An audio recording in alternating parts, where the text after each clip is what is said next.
Kita akan diskusikan persoalan ini bersama dengan Junaidi, kakak pelapor dan koordinator Maki Boyamin Saiman. Assalamualaikum, selamat petang Mas Junaidi dan Mas Boyamin.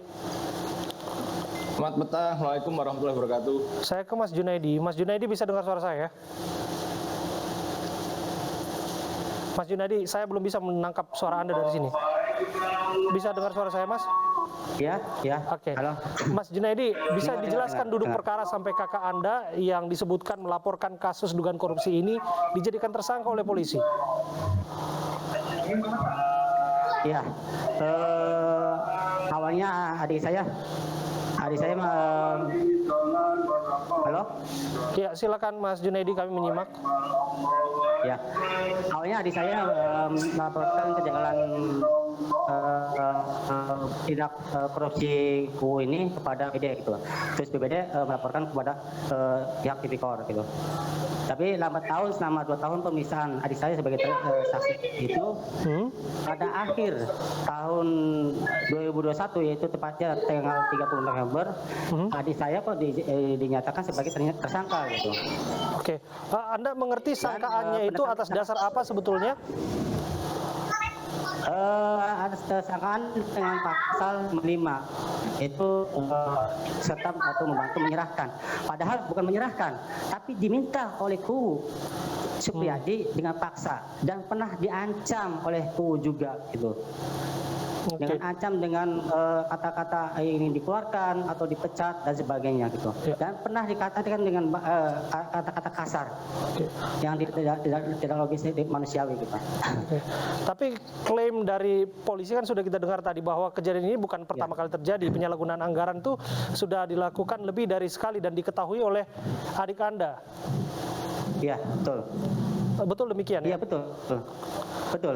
Oke, jadi menurut Anda di mana yang menjadi pertanyaan besar keluarga bahwa disebutkan adik Anda turut andil dalam memperkaya tersangka koruptor dalam hal ini. Menurut Anda di mana titik letak kesalahannya?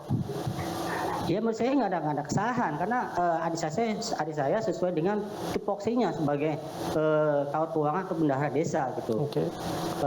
Dia pencairan adik saya juga mentransfer ke kasih-kasih yang ada di desa dan kasih pencairan juga langsung diminta oleh KUU Supriyadi gitu. Sampai pada akhirnya adik Anda berniat untuk melaporkan kasus ini yang pertama kali. Kami memastikan satu hal, itu yang pertama kali ya adik Anda yang melaporkan, membuka kasus ini? Iya, melaporkan kepada BPD gitu. Oke. Mengapa? Apa dorongan pada akhirnya setelah mengetahui bertahun-tahun ada penyalahgunaan anggaran itu dibongkar begitu saja oleh adik Anda? Ya karena adik saya memang melihat kejanggalan selama sekian tahun nggak ada pembangunan, nggak ada perkembangan, nggak ada kemajuan di desa saya ini gitu. Oke, saya ke Mas Boyamin. Mas Boyamin, jika apa yang kita bayangkan betul-betul terjadi, ini gambaran umumnya saja, mengerikan sekali wajah hukum kita. Ya, kan kita ini sudah negara modern, istilahnya kan gitu.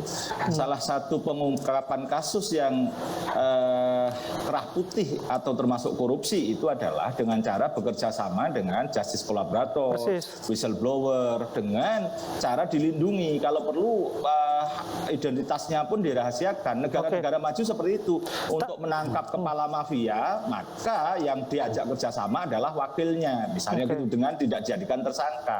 Nah, kalau kita seperti ini kejadian Cirebon ini berarti kembali zaman bahula ini. Berarti cara pengungkapan yang sangat apa istilahnya bagi saya ini purbakala lah, kalau boleh mengatakan demikian. Karena apa? Ini kalau tanpa peran Bu Nur Hayati kan kasus ini tidak terbongkar. Kedua, kalau bicara pasal 51 KUHP itu kan orang yang menjalankan perintah jabatan tidak dipidana.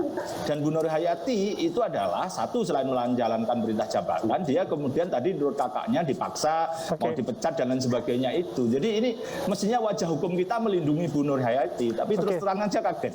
Dan saya biasa kok Mas dalam konteks ini melaporkan kasus-kasus itu sering melindungi whistleblower, justice collaborator, tidak jadikan tersangka gitu. Apakah harusnya penegak hukum kita berupaya untuk setidaknya melindungi pelapor dalam hal ini? Harus, kewajiban ini dalam Undang-Undang LPSK pun juga disebutkan bahwa pelapor itu harus dilindungi, apalagi dia pada posisi yang ini adalah betul-betul dia saksi yang bersedia melaporkan dan membongkar gitu loh. Nah, keterlibatan dia bahwa dia mengalirkan uang kepada KUU sudah dijelaskan, dia dipaksa, diancam, dan kemudian juga sebenarnya dia menjalankan perintah jabatan. Soal kemudian ditilep oleh kepala desanya, katakanlah dugaan meskipun itu tanggung jawab kepala desanya. Kalau Nur Hayati harusnya ini mendapatkan apresiasi, kalau perlu mendapatkan penghargaan kalau menurut saya, karena nanti kalau uangnya diselamatkan dia berhak 2/mil sampai maksimal 200 juta, harusnya begitu gitu. Jadi ini terus terang aja kaget itu di dunia luar Cirebon, setahu saya ini sudah tidak terjadi begini. Banyak saksi yang dilindungi, bahkan meskipun dia terlibat dikatakan dia demi untuk membongkar kasus korupsi maka dia hanya jadi saksi, yang penting yang lebih tinggi kena gitu. Jadi ini terus terang aja memprihatinkan ini. Oke, saya kembali ke Mas Junedi. Betulkah akibat terseret kasus ini adik Anda atau tepatnya keponakan Anda, yaitu buah hati dari adik Anda, harus terlantar ya? Betul Pak, ada sama saya gitu, yang paling kecil gitu, umur 6 tahun gitu. Ada berapa anaknya Ibu Nur Hayati, Pak Junedi? Ada dua, yang satu kelas 3 SD gitu, yang satu kelas 3 SD. Oke, kapan terakhir bertemu dengan ibunya? Terakhir itu waktu hari Rabu kemarin, sebelum masuk rumah sakit. Karena pas malam jam 3 adik saya mengeluhkan perutnya sakit. Kata dokter akut gitu. Akhirnya saya bawa, habis sholat subuh saya bawa ke rumah sakit dan akhirnya suruh dirawat gitu. Iya. Apakah adik Anda pernah bercerita, pernah membayangkan sebetulnya bahwa pelaporan ini akan berujung dirinya menjadi seorang pesakitan? Nggak ada. Nggak pernah membayangkan ya. Satu hal juga kami ingin pastikan bahwa di sana masyarakat juga sebetulnya memberikan dukungan moral ya terhadap adik Anda. Betul Pak, betul. Alhamdulillah dukungan dari mana-mana sekarang udah ini gitu. Termasuk dari desa saya juga banyak dukungan gitu. Oke, saya kembali ke Mas Boyamin. Mas Boyamin, mekanisme terbaik untuk memastikan bahwa keadilan didapatkan oleh, dalam hal ini, Nur Hayati? Saya akan membuat laporan kepada Kejaksaan Agung untuk eksaminasi, karena kalau berdasarkan berita dan pernyataan tadi itu adalah dari petunjuk Kajari. Ini harus eksaminasi, dan sehingga kemudian nanti saya berharap ini bisa di-drop status tersangka. Kalau toh nanti diproses lebih lanjut, ya dihentikan penuntutannya gitu. Jadi tidak posisi untuk dibawa ke pengadilan Nur Hayati ini. Jadi saya ini sarana yang paling efektif saya laporkan ke atasannya, yaitu kepada Kejaksaan Agung, Jaksa Agung Muda Pengawasan dan Jaksa Agung Muda Pidana Khusus untuk melakukan eksaminasi terhadap petunjuk Kajari terhadap penyidik di Kepolisian Cirebon. Bagaimana ini muncul? Gitu. Dieksaminasi, diaudit, dan kemudian pasti nanti akan ada rekomendasi-rekomendasi. Sesuatu jangan kemudian kita mundur ke belakang cara penanganan korupsi. Korupsi itu perlu peran serta masyarakat seperti tentu, ini sepakat kita berikan penghargaan. Sepakat. Terima kasih Mas Boyamin, terima kasih Mas Junedi. Kita kawal bersama jalannya kasus ini. Pemirsa, kita dengarkan sejenak azan maghrib untuk wilayah DKI Jakarta dan sekitarnya.